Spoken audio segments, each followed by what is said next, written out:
Howdy folks, Doc Awesome here, bringing you part 2 of my series on the history of belt-fed beat-em-ups.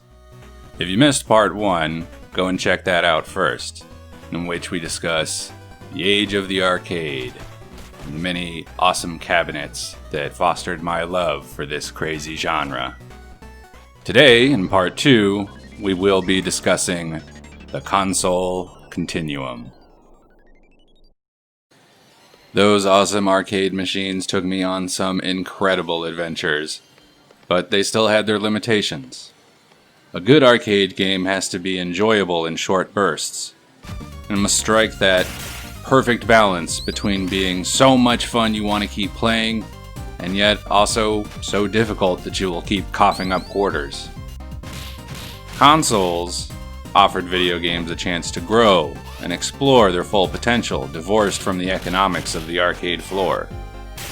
It was a fertile ground for new ideas and design philosophies. Unfortunately, the beat-em-up genre stubbornly refused to be dragged into the future for decades, kicking and screaming as it creatively stagnated.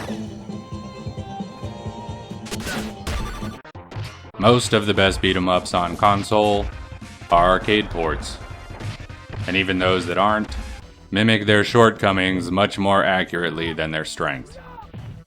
For far too long, the genre clung to an economy of limited credits and continues, a vestigial limb from arcades that should have never come into the home.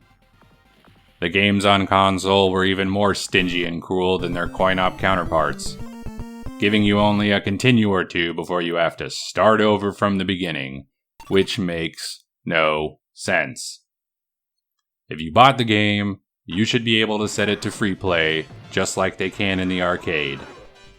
Hell, if you took $60 worth of quarters into an arcade, you could definitely reach the end of Final Fight, or Teenage Mutant Ninja Turtles. Because it doesn't matter how many times you die, you can always continue if you can insert coin. And the developers didn't compromise on the difficulty for the home versions either.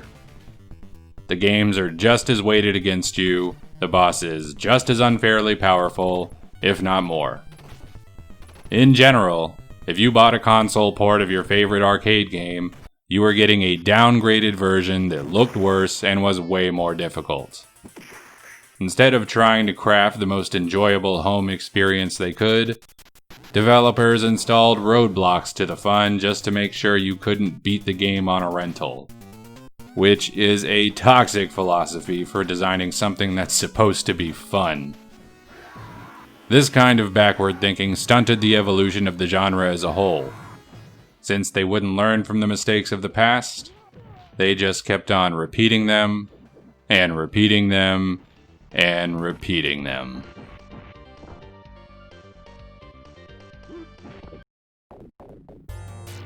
The Double Dragon series was one of the most egregious offenders.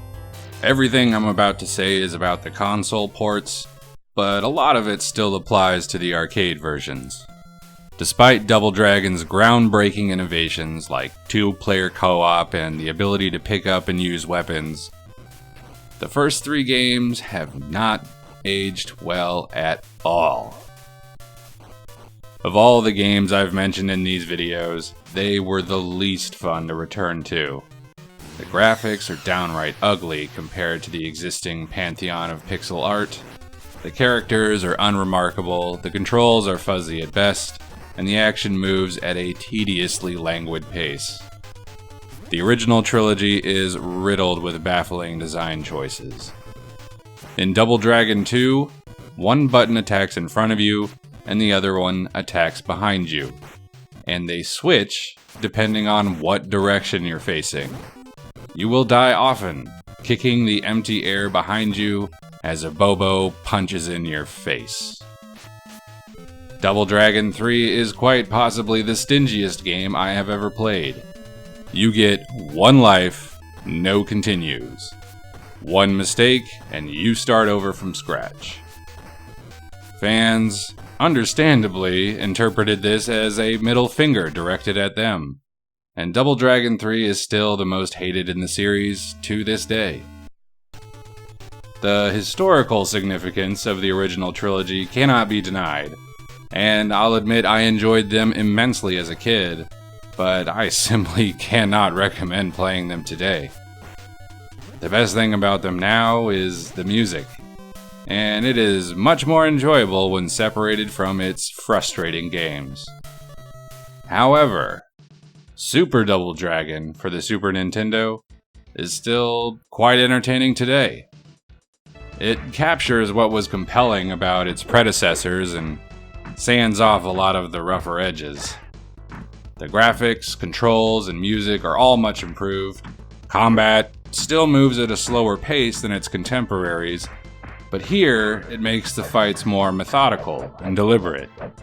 To aid with that, a grappling system was added so that if you time your block just right, you can grab hold of an enemy and then perform a devastating close-range attack on him.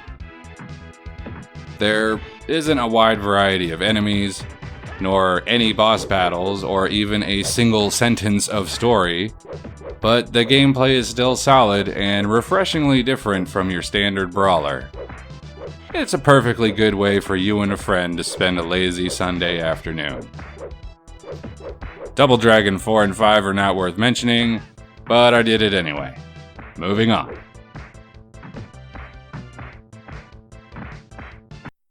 Teenage Mutant Ninja Turtles was a huge series for the genre, if only to inspire the generations of developers that would spend their careers trying to duplicate it. The NES port of the arcade game was pretty decent, and it inspired a direct-to-console sequel that fell well short, with cheap gameplay, lesser art, fewer animations, and severe slowdown and flicker anytime there's more than a few objects on the screen, which is often. It was not a good time. But the Super Nintendo version of Turtles in Time is an all-time great, and one of the rare instances of a port actually improving upon the original. It had a wider variety of enemies, new levels, and new boss battles. And you could throw foot soldiers at the screen, which was so rad I can't believe every game didn't copy it. Returning to this game almost completely derailed my research for this video because I just didn't want to stop playing. Fortunately, the limited continues eventually cut me off. Battletoads was an awkward franchise, always in search of an identity and never settling on one. It was a solid concept for a Ninja Turtles clone, with well-designed characters and plenty of 90s tood, but unfortunately none of that translated into a good game. Although the first game for the NES is fondly remembered, it is actually a terrible headache to play. An incomprehensible cluster of conflicting ideas trying to appear as a complete video game, like 3 children stacked in a trench coat pretending to be an adult. I shared those warm, fuzzy memories until I returned to it for this video. The first level promises an awesomely silly sci-fi beat-em-up that you will barely see for the rest of the game. Almost every level after that introduces an entirely new mode of play that likely will not be repeated. It often feels like it can't decide which kind of game it wants to be. Most of my time with the original Battletoads was not spent spiking mutant rats into space with comically over-animated punches, but instead crashing jet bikes into walls and failing to climb some stupid mechanical snakes. Seriously, what is this? Since the game is so crushingly difficult, I replayed that first awesome level many, many times. While I technically had fun with Battletoads, it was in spite of the design, not because of it. And the series never really got any better. Battle Maniacs on the Super Nintendo had better animations, but floaty controls, terrible hit detection, and level design dull enough to cut butter. They also had a crossover with Double Dragon, and the less said about that, the better. The Battletoads arcade game was the best the series ever did, as it was mostly about punching your way from one side of the screen to the other, with the ridiculous animations that the franchise was known for. But it still couldn't help itself, including vertical jetpack levels, hallways where you dodge giant rolling balls for no reason, and an on-rails shoot-'em-up level. You don't even fight the Dark Queen, the main antagonist of the series, at the end. Worse, the final boss fight isn't even a real fight, just a giant head spitting stuff at you at the end of the rail shooter level. Although they were never particularly good games, somehow Battletoads still remains one of my fonder gaming memories. I guess that's just the power of good marketing. Final Fight was an actually great game. So great that it became the standard everyone else tried to live up to. One that inspired tons of clones, but no good sequels. Final Fights 2 and 3 were developed specifically for the Super Nintendo, and their most significant addition to the franchise was giving Mayor Hagar a rat tail. Yeah. Check that out. It's a choice. Mighty Final Fight was a version of the original with smaller, cuter characters for the original Nintendo. Although it doesn't have the range of moves and can't handle more than 3 enemies on screen at once, it's easily one of the best brawlers on the system. Thankfully, the original arcade version of the first game is included in the Capcom Beat 'em Up bundle. An absolute treasure of a collection I cannot recommend enough. If you're a fan of beat 'em ups, you owe this one to yourself.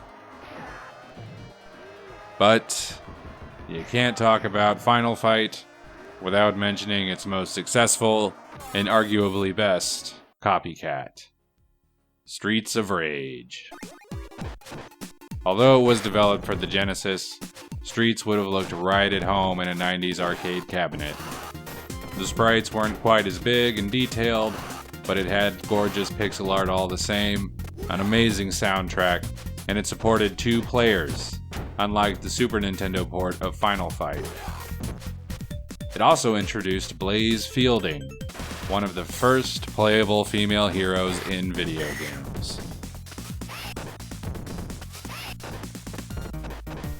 The first game was a hit, and Streets of Rage 2 inevitably followed, which improved upon the original in every conceivable way. It polished the graphics to a near Capcom shine, added more playable characters as well as enemy types, and quickened the pace of combat with a suite of special moves that could be chained together. You could still probably win just by mindlessly mashing buttons, but you will do so more effectively and impressively if you learn your character's moves and their practical applications. The soundtrack by Yuzo Koshiro is a masterpiece, still held up as one of the greatest game soundtracks of all time, the kind you want to listen to even when you're not playing. And all of that was what made Streets of Rage 3 so disappointing. It was a huge step back for the series.